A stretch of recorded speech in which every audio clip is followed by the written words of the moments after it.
মেয়েদের সাথে আনন্দঘন মুহূর্তগুলো কাটানো সব স্মৃতি হয়ে থেকে যাবে। হ্যালো এভরিওয়ান, আসসালামু আলাইকুম। সকালবেলা ধোয়া ওঠা খিচুড়ি দিয়ে আজকের ব্লগটি শুরু করেছি। ঘুম থেকে উঠেই আমি অফ ক্যামেরাতে ডাল চাল মিলিয়ে এখানে খিচুড়িটা রান্না করে নিচ্ছি। খিচুড়িটা যেহেতু অনেক টাইম হয়ে গিয়েছে, তো এখানে কিছু ধনিয়া পাতা দিয়ে দিচ্ছি। আর ধনিয়া পাতাটা ফ্রোজেন করাই ছিল। আজকের খিচুড়ির সাথে আলু সেদ্ধ করব আর কি, আলু ভর্তা বানাবো আর সাথে ডিম ভেজে নেব। এটা দিয়ে আজকের সকালের নাস্তাটা শুরু হবে। ঘুম থেকে ওঠার পর কিন্তু খুব তাড়াহুড়া লেগে গিয়েছিল যে কি রেখে কি কাজ করব। তো অফ ক্যামেরাতেই আর কি একদম সব গুছিয়ে গাছিয়ে রেডি করে তারপরে ক্যামেরাটা অন করেছি। আসসালামু আলাইকুম, কেমন আছেন আমার সকল প্রিয় আপু ভাইয়ারা? আশা রাখছি যে যেখান থেকে আজকে আমার নতুন আরেকটি ব্লগ ভিডিও দেখছেন, আল্লাহর অশেষ রহমতে সবাই বেশ ভালো আছেন। আমি বিথি, আলহামদুলিল্লাহ আমিও খুব ভালো আছি পরিবার পরিজন নিয়ে। ওই দিক থেকে ধনিয়া পাতা দিয়ে এসে এদিকে বারান্দায় চলে এসেছি। আর বারান্দার মধ্যে যত কাপড় চোপড় ছিল সেগুলো আমি উঠিয়ে নিচ্ছি। গতকালকে মেয়ে ড্রেসগুলো ধুয়ে বারান্দায় মেলে দিয়েছিলাম, তো এগুলোই এখন এক এক করে তুলে ফেলছি। এই বারান্দাতে কিন্তু শীতের সময় একটু রোদটা কম আসে। এখন মোটামুটি যতটুকু রোদ এসেছে ততটুকু দিয়ে শুকিয়ে যাবে। আর ওই যে বড় কন্যা বসে বসে পড়ছে, এখন যেহেতু তার মোটামুটি ক্লাস পরীক্ষাগুলো আর কি চলছে, তো ভাবলাম যে ওই পাশ থেকে রান্নাটা হতে থাক আর এই পাশ থেকে এসে গাছে পানি দিয়ে নেই।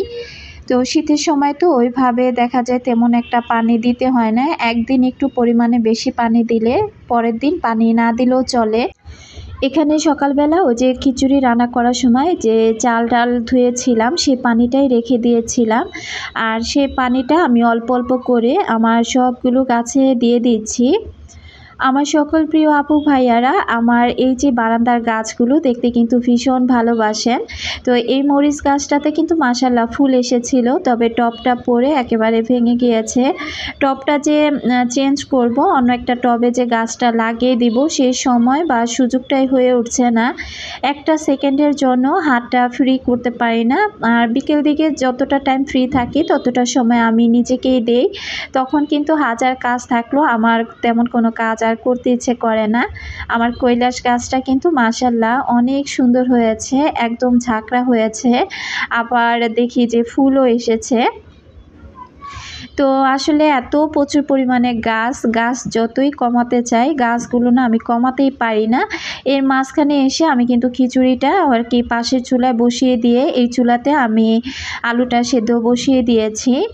আর পাতাকপি আর ওই যে গাজর আমি এগুলো যে কেটে রেখেছিলাম, তো ভাবলাম যে কিছু রোল তৈরি করব। তো রোল তৈরি করার জন্য এখানে আমি আর কি সকাল সকালেই সব কিছু ফ্রিজ থেকে নামিয়ে নিয়েছি। রোল বানানোর যে পুরটা সেটাই আমি আজকে রেডি করব। অনেক কাজের প্ল্যানিং ছিল, তবে কাজের প্ল্যানিংয়ের মাঝখানে আর কি পাঁচতলা থেকে ফোন আসে আমি যেন তাড়াতাড়ি করে ঘরের কাজ গুছিয়ে একটু দুপুরে মায়ের রুমে চলে যাই। তো যাই হোক, কেন গিয়েছি কী কারণে গিয়েছি সেটা আজকের ভিডিওতে শেয়ার করব না, সেটা পরবর্তী ভিডিওতে আপনাদের সাথে শেয়ার করব। তো ভিডিও তো করেছি অনেকই, ভিডিওটা অনেক বড় হয়ে গিয়েছে। তো মায়ের রুমে গিয়ে কি কি করেছিলাম সেটা আগামীকালের ভিডিওতে শেয়ার করব। এখানে আলু সিদ্ধ হয়ে গিয়েছে, ডিমটা ভেজে নিচ্ছি। তো আজকে কিন্তু দুপুরে আর আমার তেমন কোনো রান্না বান্না নেই, কারণ আজকে দুপুরে মায়ের রুমে দাওয়াতটা ছিল। আর কি দাওয়াত ছিল, কিসের দাওয়াত ছিল, ওই যে পরবর্তী ভিডিওতে শেয়ার করব। আমার ডিমটা ভাজা হয়ে গিয়েছে আর খুব তাড়াহুড়া করছিলাম কাজকর্মগুলো নিয়ে। তো এখানে আমি কিন্তু একদম পাতিলা ধরে খিচুড়িটা নিয়ে এসেছি আর সবাইকে ডাকছিলাম যে তাড়াতাড়ি সবাই টেবিলে চলে আসো। শীতের সকালে এরকম ধোয়া ওঠা খিচুড়ি খেতে কিন্তু খুব ভালো লাগবে। আর দেখতে দেখতে কিন্তু শীতটাও চলে যাচ্ছে। এই শীতটাকে কিন্তু আবার আমরা 1 বছর পর ফিরে পাবো। জানি না হায়াতের দুনিয়ায় আমরা কে থাকবো আর কে থাকবো না। তো এই সকালবেলা এই খিচুড়িটা খেতে এত মজা হয়েছিল, তার সাথে ধনিয়া পাতা দিয়ে আলু ভর্তা আর ডিম ভাজা। তো অনেকটা পরিমাণে রান্না করেছিলাম, ভেবেছিলাম যে কিছুটা থেকে যাবে, সেটা হয়তো বা মাকে কিছুটা দিব, কিন্তু দেখেন কি দুর্ভাগ্য, আমি মাকে দিতেই পারিনি। তো জবার আব্বুই বেশি পরিমাণে খিচুড়িটা খেয়ে ফেলেছিল। সে কিন্তু খুবই খিচুড়ি লাভার মানুষ, খিচুড়িটা খেতে কিন্তু সে খুব পছন্দ করে। তো যাই হোক, আজকে দিতে পারিনি, কি হয়েছে পরবর্তীতে আবার রান্না করলে মাকে দিয়ে আসবো। তো এখানে সবার প্লেটে আলু ভর্তা আর ডিম ভাজা নিয়ে নিলাম। আমার সকল প্রিয় আপু ভাইয়া আঙ্কেল আন্টিদেরকে রিকোয়েস্ট করব, যারা ভিডিওটি ক্লিক করেছেন আর ভিডিওটি অলরেডি দেখে যাচ্ছেন কিন্তু এখনও পর্যন্ত একটি লাইক দেননি, প্লিজ একটি লাইক দিয়ে দিবেন। আর আপনি যদি লাইফস্টাইল ব্লগ দেখতে ভালোবাসেন, চাইলে আমার চ্যানেলটি সাবস্ক্রাইব করে আমার পাশে থেকে যেতে পারেন। যেহেতু আমি ডেলি লাইফস্টাইল ব্লগ করতে ভালোবাসি আর যারা দেখতে ভালোবাসেন তাদের উদ্দেশ্যে বলা। তো এই যে সবাই একসাথে বসে ডাইনিং টেবিলে খাওয়ার মজাই কিন্তু আলাদা। আসলে পরিবারের মানুষগুলো যখন সবাই একসাথে খেতে বসি তখন কিন্তু অনেক রকমের গল্প গুজব হয়। খাবার খেতে খেতে মেয়েরা পড়াশোনা কেমন করছে বা ছোট মেয়ের স্কুলে খেলাধুলা হচ্ছে, কেন সে স্কুলে যাচ্ছে না, এই বিষয়ে তার বাবার কি কথাবার্তা বলতেছিল। তা আমার মনে হয় কি পরিবারের বন্ডিংটা মনে হয় এইদিকে ভালো থাকে যখন খাবার টেবিলে সবাই একসাথে খেতে বসে। তখন কিন্তু দেখবেন যে খেতে খেতে অনেক রকমের কথা খাবার টেবিলে হয়ে থাকে। আমাদের ঘরে আর কি এটাই হয়ে থাকে, সেটাই আপনাদের সাথে শেয়ার করলাম। তো যাই হোক, এদিক থেকে আমি চাদর ধুয়ে দিয়েছিলাম। তো চাদরটা যেহেতু ধোয়া হয়ে গিয়েছে, আমি হালকা কিছুটা ভাতের মার গতকালকে আর কি রেখে দিয়েছিলাম। তো শীতের সময় মারটা কিন্তু গন্ধ হয়নি, তো আমি বেশ পরিমাণে কিছুটা পানি মিক্স করে তারপরে চাদরে আর চাদরের কভারগুলোতে দিয়ে নিলাম। আর বাসায় ওই যে টাওয়াল, তারপরে হাত মোছার টাওয়াল, ওগুলো আমি গরম পানি দিয়ে ভিজিয়ে রেখেছি, ওগুলো আমি হাতেই কেচে দিব। কারণ ওইগুলো একটু ব্রাশ দিয়ে না ডলে আমি কিন্তু ধুই না, না হলে দেখা যায় যে হাত মোছার টাওয়ালটা কেমন যেন একটু তেল কাস্টে হয়ে থাকে। আমি কিন্তু সব কাপড় চোপড় ওয়াশিং মেশিনে দেই না, কিছু কিছু কাপড় আছে ওগুলো আমি হাতেই খুব সুন্দর করে ধুয়ে ফেলি। চাদরটা নিয়ে আর ছাদে যেতে ইচ্ছে করলো না, ভাবলাম যে বারান্দার মধ্যে মেলে দিলেই এগুলো খুব সুন্দর শুকিয়ে যাবে। আর আমার এই পাশের বারান্দার মধ্যে কিন্তু অনেক রোদ আসে, দেখা যায় কি গরমের দিনে কাপড় চোপড় যতই ধুই না কেন এখানে যদি কি মেলে দিয়ে রাখি, অনেক কাপড় এই বারান্দাতে আমি শুকিয়ে নিতে পারি। তারপরেও মাঝে মাঝে দেখা যায় যে কাপড় চোপড়গুলো দিলে মাঝে মাঝে মনে হয় কি যে এই মাটিগুলো যখন শুকিয়ে থাকে তো মাটিগুলো উড়ে কিন্তু ধুলোবালিগুলো একদম কাপড় চোপড়ে গিয়ে লাগে। তো প্রায় সময় এগুলো আবারও আমি ছাদে দিয়ে আসি। তো এদিক থেকে খাবার দাবার শেষ, টেবিলটা পরিষ্কার করে নিলাম। তো যখন পানির গ্লাসটা নিচ্ছিলাম তখন এক গ্লাস পানি আর কি হাত ফসকে পড়ে যায়, পুরো টেবিলটা আর কি পানি দিয়ে ভর্তি ছিল। তো এই যে রুমালটা দিয়ে আমি পরিষ্কার করে নিলাম। তো পানিটা যখন পড়ে যাচ্ছিল তখন কিন্তু জুই এসে এই পাশ থেকে হাত দিয়ে একদম ব্যারিকেডের মতো দিয়ে রেখেছিল, যে পানিগুলো উপচে পড়ে যেন চেয়ারের উপরে না পড়ে। তো আমি আর ওই সিনারিটা রাখিনি। তো যাই হোক, এদিক থেকে চা বানিয়ে নিয়ে এসেছি, চা খাবো। তো চা খাওয়ার আগে কিন্তু মাঝখানে অনেকগুলো কাজ আর কি করে আসলাম। তো আমি চা খাচ্ছি আর ওই পাশ থেকে দুই মেয়েকে ডাকছি, আর দুই বোন যে কী এত গল্প করতেছিল আল্লাহই জানে, আর এত প্রচুর পরিমাণে তারা হাসাহাসি করতেছিল। তো আমি কিন্তু খুব জোরে জোরে ডাকতেছিলাম আর বলতেছিলাম চা কিন্তু ঠান্ডা হয়ে যাবে, তাড়াতাড়ি চলে আসো। আর এই যে দেখেন বড়জন জানেই না আমার ক্যামেরা অন করা, সে চা হাতে নিয়ে একদম হাসতে হাসতে সে কুটপাট হয়ে যাচ্ছে। তার হাসির জন্য সে কী নিয়ে হাসাহাসি করতেছে তার বোনের সাথে, সেটাই সে আমাকে বলতেছে না। আর ছোটোজন তো ওই পাশ থেকে হাসতে হাসতে শেষ। তো আমি যখন বললাম ক্যামেরা কিন্তু অন আছে, তখন সে চায়ের কাপ নিয়ে একদম রুমে চলে গিয়েছে। এরপর আবার এই যে ছোটোজন আসলো, তারও সেম অবস্থা, হাসতে হাসতে তার অবস্থা খারাপ। আর দুই বোনের হাসি দেখে আমিও কিন্তু হাসতেছিলাম। আমি কিন্তু চাইলে পারতাম এই শ্যুটটুকু কেটে দেওয়ার জন্য, তো আমি কাটিনি। আসলে এটা আমার ভিডিওর মাধ্যমে স্মৃতি হয়ে থাকবে। হয়তোবা একটা সময় আমার মেয়ের অনেক বড় হয়ে যাবে, যখন তারা অনেকটা ব্যস্ত হয়ে পড়বে, আমার সময় যখন কাটবে না, তখন বসে বসে আমি এই দৃশ্যগুলো যদি আল্লাহ পাক আমাকে বাঁচিয়ে রাখে আমি দেখব।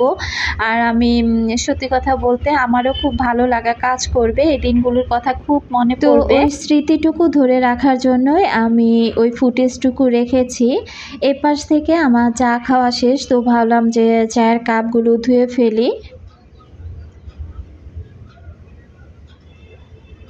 আসলে কাজের তো শেষ নেই, তো আমি কিন্তু খাওয়া দাওয়া শেষ করে ওই পাশ থেকে আমি প্লেট বাটি এগুলো আমি ধুয়ে ফেলেছিলাম, ধুয়ে সাথে সাথে ওগুলো আবারও গুছিয়ে নিয়েছি। তো মা আর কি বারবার বলতেছিল আমি যেন একটু তাড়াতাড়ি করে উপরে যাই। আসলে সংসারের কাজ শেষ না করে তো চাইলে আর চটজলদি করে উপরে যাওয়া যায় না। তো মাকে বারবার বলতেছিলাম যে আজকে তুমি এই আয়োজনটা না করলেও পারতে। তো যাই হোক, আমি এদিক থেকে কাপগুলো ধুয়ে নিচ্ছি। আর সংসারের কাজ একেবারে না গুছিয়ে দেখা যায় পরিপাটি না করে আমি কিন্তু আমার মায়ের রুমেও সচরাচর গিয়ে বসে থাকি না বা আড্ডা দেই না। তো খুব বেশি যখন তাড়া থাকে হয়তো বা 5-10 মিনিটের জন্য যাই, কথা শেষ করে বা কাজ শেষ করে আবারও দৌড়ে আমি আমার রুমে চলে আসি।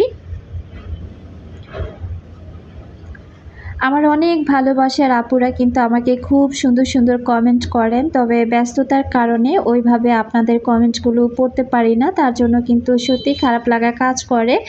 তো যাই হোক, অনেক আমার সাইলেন্ট আপুরা আছেন যারা আমার ভিডিও দেখেন চুপি চুপি কিন্তু কমেন্ট করেন না। আমার সেই সকল আপুদেরকে বলবো, কমেন্ট করেন না আপুরা, ঠিক আছে, তা যদি পারেন তাহলে কষ্ট করে একটা লাইক দিয়ে দিবেন। আসলে কি কমেন্ট করলে না নিজের কাছে অন্যরকম একটা ভালো লাগা কাজ করে যে আমার ভালোবাসার আপুরা ভিডিও দেখে আর সুন্দর সুন্দর কমেন্ট করে। তো যাই হোক, এদিক থেকে আমি এই যে কিচেনের কাজ মোটামুটি সব শেষ। এখন আমি রুমটা খুব সুন্দর করে ঝাড়ু দিয়ে নিচ্ছি। কিছু কাপড় ভেজানো আছে, এগুলো আমি ওয়াশিং মেশিনে দিয়ে দিব। তো তার আগে আমি কিন্তু পুরো রুমটাই খুব সুন্দর করে ঝাড়ু দিয়ে নিয়েছি কিচেনের সাথে সাথে। বড় মেয়ে স্কুলে যাবে, তো তার ড্রেসগুলো আয়রন করা হয়নি। তো বারবার বলতেছিল আম্মু আমার ড্রেসগুলো একটু আয়রন করে দাও। তো ড্রেস কিন্তু সেই বেশিরভাগ আয়রন করে, তবে সে যখন আয়রন করে তখন কিন্তু আমার পাশে দাঁড়িয়ে থাকতে হয়, কারণ এই আয়রনের ভিতরে কিন্তু অনেকগুলো ফাংশন দেয়া আছে। তো সে মাঝে মাঝে উলটপালট করে ফেলে, এভাবে কিন্তু সেই স্কুলের ড্রেসের একটা পাশ অলরেডি পুড়িয়ে ফেলেছিল। আবার এই যে সালোয়ারের নিচের অংশটাও কিন্তু একটা সাইড পুড়ে ফেলেছে। তো এর পরবর্তীতে সে আয়রন করতে গেলে খুব ভয় পায় আর আমাকে বারবার বলে যে আয়রনটা তুমিই করে দাও। তো যাই হোক, সে কিন্তু এই যে 2 দিন পর পরই তার ড্রেসটা ধুয়ে দিবে আর আমাকে দিয়ে এইভাবে আয়রন করিয়ে নিবে। তো মাঝে মাঝে যখন খুব বিরক্ত হয়ে যায় কাজের যন্ত্রণায়, নিজের চোখে মুখে কোনো কিছু আর দেখতে পাই না, তখন কিন্তু রাগ হয়ে আয়রন করে দেই না। আমি শুধু কোন সিস্টেমে আয়রনটা করতে হবে সেই অপশনটা আমি দিয়ে যাই, আর তখন ও একটু ভয় ভয়ে আর কি আয়রন করে নেয়। তাই মাঝে মাঝে রাগ করি যে 2 দিন পর পরই কি ড্রেস ধুতে হয় আর 2 দিন পর পরই কি আয়রন করতে হয়, একদিন আয়রন ছাড়া স্কুলের ড্রেস পরলে কি হয়। তো তার আবার একটা অভ্যাস খারাপ আছে, তো ওই যে দেখে আমি গরম পানি দিয়ে বেশিরভাগ কাপড় চোপড় ভিজিয়ে রাখি। তো সেও কি করে স্কুলের ড্রেসটা যতবার ধুবে ততবারই সে গরম পানি করে তারপর আর কি স্কুলের ড্রেসটা ধুয়ে নিবে। তো আমি কিন্তু খুব সুন্দর করে এই যে ড্রেসটা আয়রন করে দিয়েছি। তো এর মধ্যে সে গোসল করে এসে বারবার দেখতেছিল ড্রেসটা আয়রন করা হয়েছে কিনা। যখনই দেখলো ড্রেসটা আয়রন করা হয়ে গিয়েছে, সে তো একদম খুশিতে টগমগ হয়ে গিয়েছে, বলতেছে আম্মু তুমি ড্রেসটা কত সুন্দর করে আয়রন করলে। তো যাই হোক, ওই পাশ থেকে মেয়ে রেডি হয়ে যাচ্ছে, সে স্কুলে চলে যাবে। তো আমি ভাবতেছিলাম যে আজকে আমি কিছু রোল তৈরি করব। ঘরে অনেকগুলো শীট আনা হয়েছে, তো অনেক দিন যাবত শীটগুলো রয়ে গিয়েছে। তো ভাবলাম যে শীতের সবজি দিয়ে আর কি রোলের পুরটা তৈরি করে ফেলি। তো এখানে আমি বাঁধাকপি, তারপরে গাজর, কিছু পেঁয়াজের কলি এগুলোই দিয়েছি, দিয়ে খুব সুন্দর করে এই যে নেড়ে চেড়ে নিচ্ছি। সামান্য পরিমাণে কিছু পেঁয়াজ দিয়েছিলাম আর কি।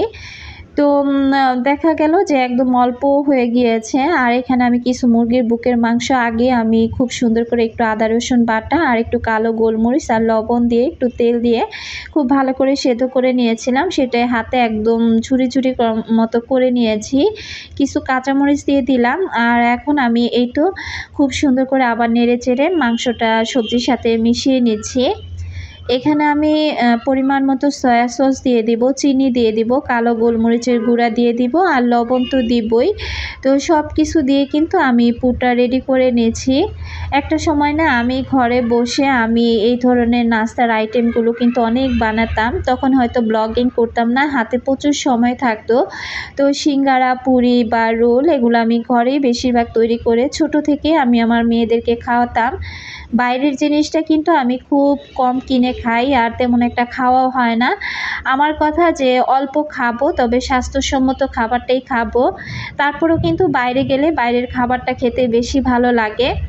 তবে বর্তমান যে পরিস্থিতি, আসলে বড় বড় রেস্টুরেন্টে গিয়ে বা হোটেলে গিয়ে যে খাবারগুলো খাই সেটা কতটা স্বাস্থ্যসম্মত আমাদের চোখের আড়ালে তারা তৈরি করে সেটা কিন্তু আমরা জানি না। আসলে আমার মাঝে মাঝে এই যে হোটেলে গিয়ে আমরা যে বারবিকিউ খাই বা মাঝে মাঝে নান রুটিগুলো খেয়ে থাকি, তখন যে খাবারগুলো অর্ডার করা হয় তো আমি মাঝে মাঝে ভাবি কি যে এগুলো কি আসলে জ্যান্ত মুরগি রান্না করে নাকি মরা মুরগি দিয়ে রান্না করে। তখন এগুলো চিন্তা করলে কিন্তু ওইভাবে আর খাওয়ার রুচিটা আসে না। তো এখানে আমি একটু কর্নফ্লাওয়ার দিয়ে দিলাম, তো যার কারণে কিন্তু যখন যেটা আমার খেতে ইচ্ছে করে বা আমার মেয়েদের খেতে ইচ্ছে করে আমি কিন্তু ঘরে এভাবে খুব সুন্দর করে সব কিছু রেডি করে নেই। তো রোলটাও আজকে আর তৈরি করব না, ওটা আগামী ভিডিওতে শেয়ার করব। আর দেখতে দেখতে ভিডিও শেষ প্রান্তে চলে এসেছি। আজকের মতো আমি এখান থেকেই বিদায় নিব। সবাই ভালো থাকবেন, সুস্থ থাকবেন। পুরটা কিন্তু খুব সুন্দর তৈরি হয়েছে। আজকের মতো আমি বিথি এখানেই বিদায় নিলাম। আল্লাহ হাফেজ।